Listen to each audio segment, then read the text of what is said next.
सुबह का वक्त होता है। एसएचओ साहब अपने टेबल पर बैठे होते हैं। तभी उनको सामने दिखता है कि एक व्यक्ति आता है और वो व्यक्ति जो है बैलगाड़ी से आता है और उस पे अपनी पत्नी को पलंग पर लाद कर ले आता है बैलगाड़ी पर। और जो उसके पास में आता है, एसएचओ साहब के पास में वो व्यक्ति आता है, तो एसएचओ साहब की नज़र पड़ती है तो देखने में ऐसा लगता है कि वो व्यक्ति गरीब नहीं, बहुत ही गरीब, उसके कपड़ों की हालत देखकर ऐसा लगता है। एसएचओ साहब फ़ौरन से हाल पूछते हैं, उसका आने का कारण पूछते हैं कि आखिर क्या बात है, आप क्या महिला को आप अस्पताल लेके जाओ, यहाँ क्यों लेके आए हो। लेकिन जो बात बताता है, उस महिला के साथ में ऐसी दरिंदगी हुई थी कि जो सुनकर एसएचओ साहब के पैरों तले ज़मीन खिसक जाती है और वो उनके समझ से बाहर हो जाता है ये मामला। और सीधा वो अपने सीनियर ऑफिसर को फ़ोन करते हैं, आईपीएस ऑफिसर को फ़ोन करते हैं। कहते हैं, सर हमारे अभी थाने में एक व्यक्ति आया है, अपनी पत्नी को बैलगाड़ी पर लाद के लेके आया है, जिसकी हालत बहुत ही नाजुक है और वो उस ऐसी कहानी बता रहा है कि हमारे समझ से कुछ बाहर है, आप फ़ौरन यहाँ पे आ जाइए, आपसे रिक्वेस्ट है। तो ये आईपीएस जो अफसर होते हैं वो कहते हैं, अगर महिला की तबीयत ज़्यादा ख़राब है तो आप इसको अस्पताल ले जाइए और वहाँ पे इसका इलाज करवाइए, मैं तुरंत आ रहा हूँ। उस महिला को अस्पताल ले जाया जाता है, वहाँ इसका इलाज चल रहा होता है। और जब आईपीएस साहब पहुँचते हैं वहाँ पे, उस डॉक्टर से पूछते हैं कि आखिर महिला के साथ में क्या हुआ, उसकी तबीयत कैसी है। तो जो डॉक्टर होता है कहता है कि इस महिला के साथ में बहुत ही बड़ी हैवानियत हुई है, इसके साथ इतनी दरिंदगी हुई है कि एक नहीं 16 लोगों ने इसके साथ में दरिंदगी की है और महिला के प्राइवेट पार्ट्स वगैरह पूरा डैमेज हो चुके हैं। इस तरह से महिला को इतनी बड़ी सज़ा दी गई और उस महिला को भरे पंचायत में इस तरह से सज़ा दी गई।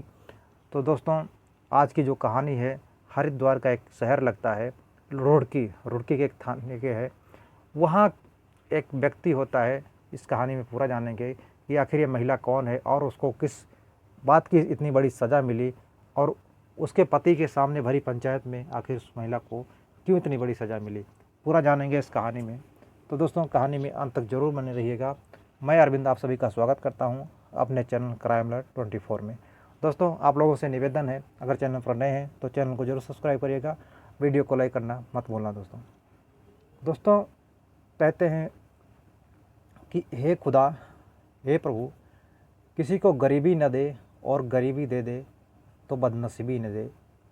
वह आज की कहानी जो कुछ है सेम ऐसे ही है कि एक व्यक्ति होता है, एक लड़का होता है जिसकी उम्र 22 साल होती है, उसकी शादी हो जाती है और इतना गरीब होता है कि उसके खाने कमाने के लिए बहुत मुश्किल होती है। तो एक ईंट भट्ठे पर जाता है, वहाँ पर ईंटों पे काम कर कर ईंटों की ढवाई पथाई का काम करता है और वहाँ पे अपनी पत्नी के साथ में और रहने लग जाता है। वहाँ मेहनत मजदूरी करके वो अपनी ज़िंदगी का गुजारा कर रहा था और उसकी घर की ज़रूरतें हैं जो पूरी हो रही थी, लेकिन उतनी अच्छी नहीं चल रही थी।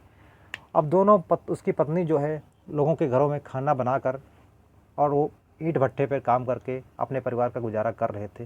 लेकिन जो पत्नी होती है वो उसको जो है थोड़ा मुश्किल हो रही थी इस पति के साथ में। तो वहाँ भट्ठे पर काम करने वाला एक मुंशी होता है, वो मुंशी जो है उस पत्नी की कुछ ज़रूरतों को पूरा करता था।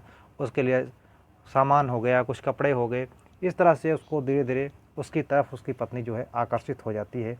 अब अपनी पति से दूरियां और उस मुंशी से नज़दीकियां बनाने लग जाती है, क्योंकि जो उसका पति था बहुत ही गरीब था, उसकी ज़रूरतों को नहीं पूरा कर पा रहा था।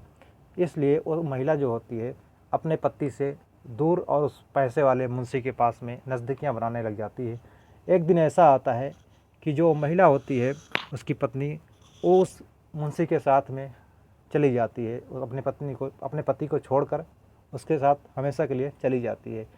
लेकिन जब मुंशी की इच्छा भर जाती है, उसके साथ में 1-1.5 महीना रहती है, जब मुंशी की जो शारीरिक सुख प्यास थी वो पूरी हो जाती है, उसके बाद में वो उस महिला के साथ में दूरियां बनाने लग जाता है और उसको तंग करने लग जाता है। अब इधर जो उसका आदमी था, जो उस महिला का, वो गरीब था, कहीं जा नहीं सकता था और सोचता था कि मैं पुलिस थाने जाऊंगा या कहीं और जाऊंगा तो हमें जो यहाँ के ठेकेदार वगैरह हैं हमें निकाल देंगे, काम पर रखेंगे नहीं, हम अपनी दिहाड़ी मजदूरी कहाँ करेंगे। अब वो सिर्फ ठेकेदार के पास जाता था और उनसे हाथ पैर जोड़ता था। लेकिन तब जो ठेकेदार होता है मुंशी को फ़ोन करता है, कहता है कि इसके पत्नी को वापस ले आ जहाँ लेके गया है। मुंशी सोचता है कि अब इससे अच्छा मौका नहीं होगा अपना पीछा छुड़ाने के लिए इस महिला से। और जो महिला होती है उसको भी एक समझ में आ जाता है कि मैंने गलती किया, अपने पति को छोड़कर इस मुंशी के साथ में आई। वहाँ थी तो मैं अपने इज्जत से रह रही थी, लेकिन अब हमारी इज्जत समाज की नज़रों में गिर चुकी है। महिला जो होती है अपने मुंशी से कहती है कि हमारे पति के पास हमें छोड़ दीजिए, मैं उन्हीं के साथ में रहूँगी, अब मुझे नहीं रहना है। मुंशी सोचता है अब इससे ज़्यादा अच्छा मौका कहीं नहीं है अपनी जान बचाने के लिए और इसका पीछे छुड़ाने के लिए। उसको डर था कहीं कि पुलिस शिकायत चली जाएगी तो उसको सज़ा हो जाएगी। इस करके वो मुंशी जो होता है उस महिला को लाकर उसके पति के साथ में छोड़ देता है और दोनों खुशी खुशी रहने लग जाते हैं। उसका जो महिला का पति होता है वो लड़का जो उससे एक भी शिकायत नहीं करता है, उससे एक बार भी नहीं पूछता है कि तुम क्यों चली गई थी और क्यों आई। इस करके कोई सवाल जवाब नहीं करता है, चुपचाप दोनों रहने लग जाते हैं। लेकिन कुछ दिन बीतता है तो जो उसका पति है अपनी पत्नी को लेकर दोनों गांव जाते हैं। गांव में कुछ लोगों को पता लग जाती है कि जो महिला है इसकी पत्नी ये भट्ठे पर काम करने वाले मुंशी के साथ में भाग गई थी। अब मुंशी जो होता है दूसरी बिरादरी का होता है, दूसरी जाति का होता है, और ये महिला और ये दूसरी जात के होते हैं। तो जो गांव के पंच होते हैं उस गांव में पंचायत का फैसला अहम होता है। उस फैसले पर हर कोई मानता है, उस पंचायत के फैसले को। पंचायत जो सज़ा सुनाती है उसको हर किसी को मानना पड़ता है। अब गांव में जो हो पंच लोग पंचायत इकट्ठा की जाती है, पंच लोग इकट्ठा होते हैं। अब इन पति पत्नी को एक जगह बैठाया जाता है और पंचों से पूछा जाता है कि ये जो महिला है ये मुंशी के साथ में भाग गई थी, इसको अगर भागना था, इसको शारीरिक ज़रूरतें नहीं पूरा हो रही थी तो अपनी जात बिरादरी में भागी होती, क्यों दूसरे जात में भाग गई। अब इस कारण से जो पंच होते हैं वो ऐसा फैसला सुनाते हैं कि कहते हैं इस महिला को एक ऐसी सज़ा दी जाएगी कि जिससे इसको हमेशा ये गलती करने का एहसास याद रहेगा। अब उस महिला को जो पंचायत के मुखिया होते हैं वो ऐसी सज़ा सुनाते हैं कि कहते हैं इस पंचायत में ऐसे मर्द जो हैं जो अपनी मर्दानगी को साबित करना चाहते हों वो बाहर निकल के आएँ। अब उस पंचायत में से 16 लोग बाहर निकल के आते हैं जिनको अपनी मर्दानगी पे बहुत घमंड था, यानी कि बहुत अभिमान रखते थे वो अपने ऊपर। और वो इकट्ठा 16 लोग निकल कर आते हैं और उनको एक निश्चित समय दिया जाता है कि यानी कि इस दिन इस महिला के साथ में 16 लोग संबंध बनाएंगे, उसका रेप करेंगे। इस तरह से उसको यातनाएं दी जाती हैं, कष्ट दिया जाता है। अब वो एक दिन ऐसा होता है कि वो दिन आ जाता है और जो उनका टूटा फूटा घर होता है, कच्चा घर होता है, मिट्टी का घर होता है, और जो पति होता है उसके सामने वो बाहर बैठ जाता है, उसको बाहर बैठा दिया जाता है और उसकी पत्नी के साथ में बारी बारी से रात भर 16 लोग रेप करते हैं। और उसमें जैसे बारी बारी से लोग आते हैं और निकलते रहते हैं तो कुछ व्यक्ति कुछ ऐसी बात करते हैं कि लगता है कि अब जो महिला है उसकी सांसें नहीं चल रही हैं, वो मर चुकी है। अब ये बात उसके पति को सुन जाती है।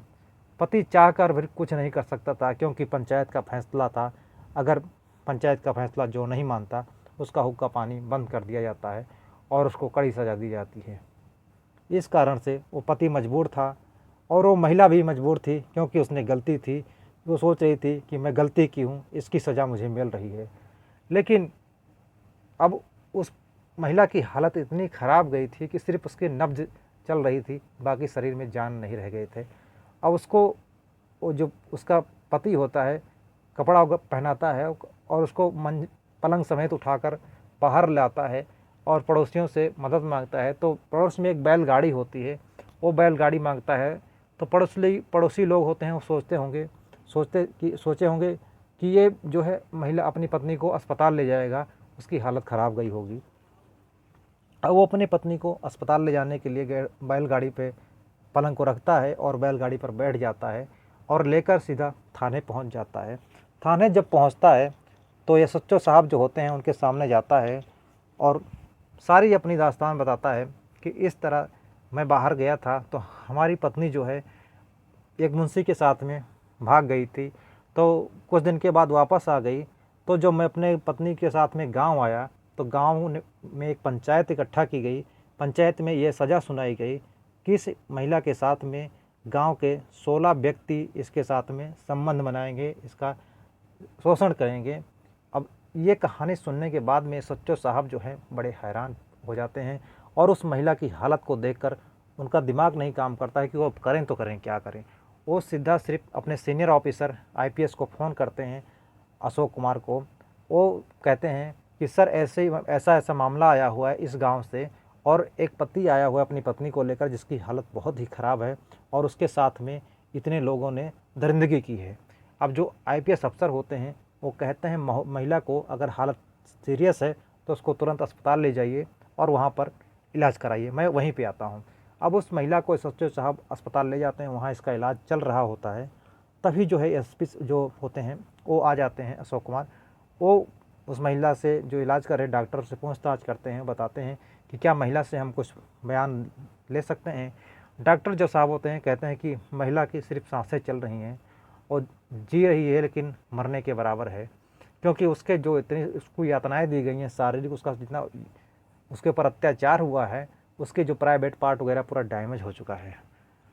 अब इस तरह से जो एसपी साहब होते हैं एसएचओ को ऑर्डर देते हैं कि इनके खिलाफ़ एफआईआर दर्ज करो और जिन जिन लोगों ने इसके साथ में हैवानियत की सबके नाम जल्द रिपोर्ट दर्ज करो और रिपोर्ट तैयार करो और इनको अरेस्ट करके थाने ले आओ। जो एसएचओ होता है वो कहता है कि सर ये एक ही बिरादरी के इस गांव में ज़्यादा लोग हैं, अगर हम कोई एक्शन लेंगे तो कोई बवाल ना खड़ा कर दें और हमारी बदनामी होगी, हमारे ऊपर सवाल उठाएंगे लोग, क्योंकि वो इलाका उस एसएचओ के अंदर आता था।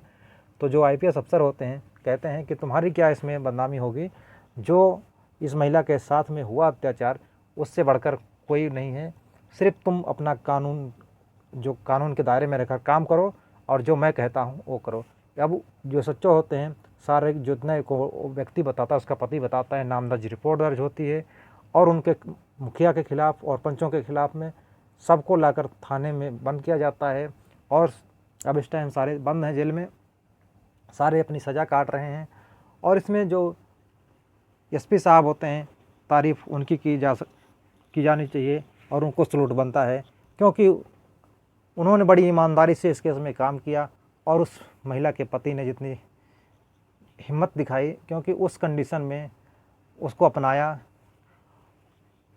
और जो बड़ी बहादुरी का काम किया, क्योंकि हर किसी के बस की बात नहीं। जो मुंशी लेकर चला गया था तो उसको दोबारा कोई अपनाता नहीं, लेकिन उसने अपनी पत्नी को अपनाया और उसके साथ में जीवन बिता रहे थे। लेकिन जो आजकल कई इलाके हमारे ऐसे हैं कितने कि सिर्फ पंचायतों का फैसला माना जाता है और जो चाहे वो फैसला गलत करें या सही करें उन्हीं का फैसला मानना पड़ता है। तो इस प्रथा को कब ख़त्म करेगी सरकार इसका कोई पता नहीं है।